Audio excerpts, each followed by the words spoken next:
For today's video ay pupunta muna tayo sa kusina para mag-dinner. Hindi sa kusina ng aming bahay, kundi dito sa kusina ng The Bellevue Hotel and Resort. Sosyal! Wow! At ito na nga ang aking table na naka-reserve na. Today, Italian cuisine ang highlight ng ating chef.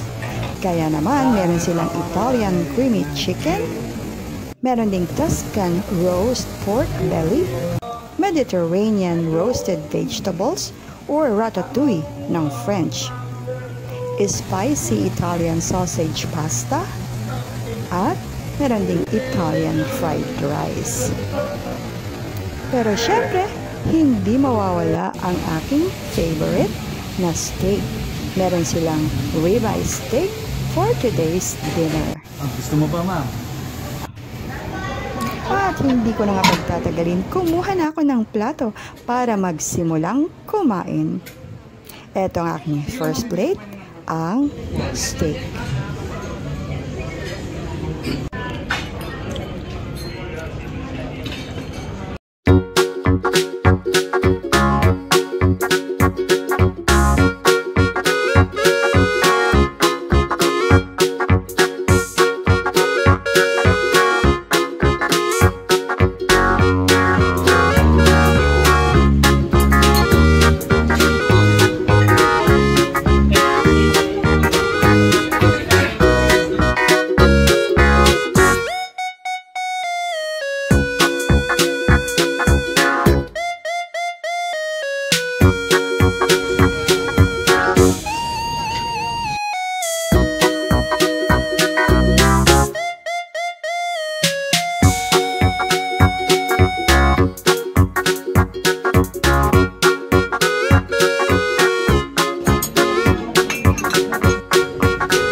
At ngayon naman ay nandito ako sa Mongolian Station para magpagawa kay chef ng masarap na Mongolian fried rice.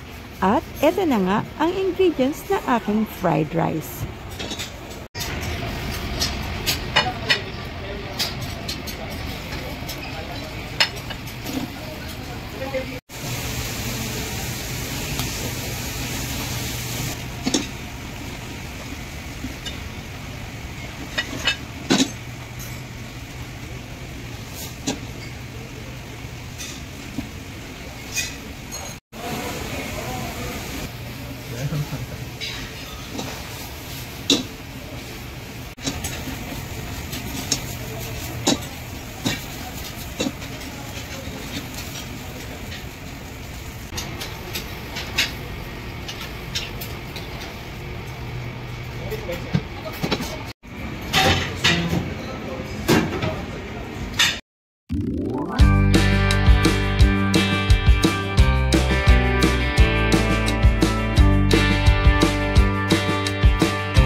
At dahil nga nakarami na ng pagkain ang inyong inday, kaya naman nagpasya na akong tapusin sa pamamagitan ng dessert.